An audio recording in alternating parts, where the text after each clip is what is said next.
તો અમારા ઓલા દેવભાઈને રાખડી બાંધવી છે. મિત્રો જય ગિરનારી, કેમ છો બધા? મજામાં છે? નવા લોકમાં તમે હાર્દિક સ્વાગત છે. સુરેશભાઈનો વ્લોગ બનાવવાનો છે. આજ પૂનમ છે અને રક્ષાબંધન છે, એટલે કે આનંદનો દિવસ કહેવાય. આજ રાખડી રક્ષાબંધન છે એટલે રાખડીને એવું બધું બાંધવાનું છે. ઓલરેડી કમ્પ્લીટ બરાબર. તો આપણે ઓલરેડી કમ્પ્લીટ તૈયાર થઈ ગયા છે. અમારા કાવ્યાબેન ને જપુબેન ને દેવ્યાબેન ને બધા અત્યારે પીછી કરી બધા હુતા છે. જય ગિરનારી બેન, બાપા સીતારામ. જો અમારા જપુબેન તો હુતા છે. એ બેન જાગો ને બેન.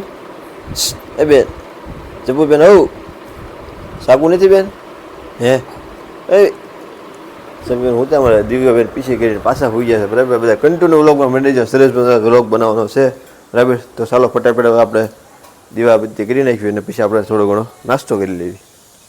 બે ગયા છે આપણે નાસ્તો કરવા, કારણ કે આ પૂનમ છે એટલે બહુ આનંદનો દિવસ છે, રક્ષાબંધન છે. અને સરસ મજાની ભાખરી અને સાન દૂધ. તમને થતું છે કે મોટો થાય તો સારું, પણ આપણે સાન દૂધ તો રેગ્યુલર પીવાનું જ હોય. તો ચાલો ફટાફટ હવે નાસ્તો કરી લેવી. ચાલો તમારા કાવ્યાબેન અમારા આયુષ ઓલા દેવભાઈને આ રાખડી બાંધવી. તો અમારા ઓલા દેવભાઈને રાખડી બાંધવી છે. તો હાલો હવે આપણે રાખડી બાંધી લેવી. હવે આપણે દેવભાઈને રાખડી બાંધીને તે પછી જવાનું છે આપણે ઓલા ઘરે કદેવભાઈ.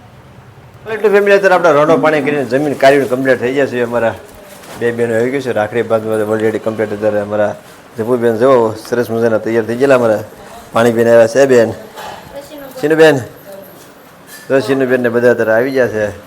દિવ્યાબેન ને બોપાભાઈ ને કઈ ગયા જાય. આ રીતના હવે બધા રાખડી બાંધવા આવી ગયા છે. તો ફટાફટ આપણે રાખડીની તૈયારી કરી, રાખડી જલ્દી પહેલાં બાંધી દેવી.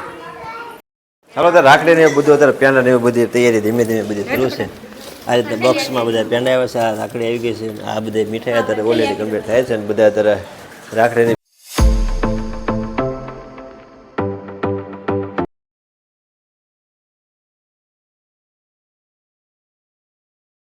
ચાલો તો હવે અમે હંધાઈ જાવી છીએ સોડા લેવા. મારા મોટા ફૂની હંધાઈ આવ્યા છે રાખડી બાંધવા. હવે આપણે જાવી સોડા લેવા. મારા કાવ્યાભાઈ ને દેવભાઈ હંધાઈ જાવી છીએ હવે સોડા લેવા દુકાને. તો હવે અમે જાવી છીએ સોડા લઈને ઘરે. અમારા કાવ્યાબેન, અમારા દેવભાઈ ને અમારા કાવ્યાબેન બે સોડાના બટલા લઈ લીધા. હવે આપણે જાવી ઘરે. તો હવે અમે જાવી ઘરે. અમારા કાવ્યાબેન ને દેવભાઈ બે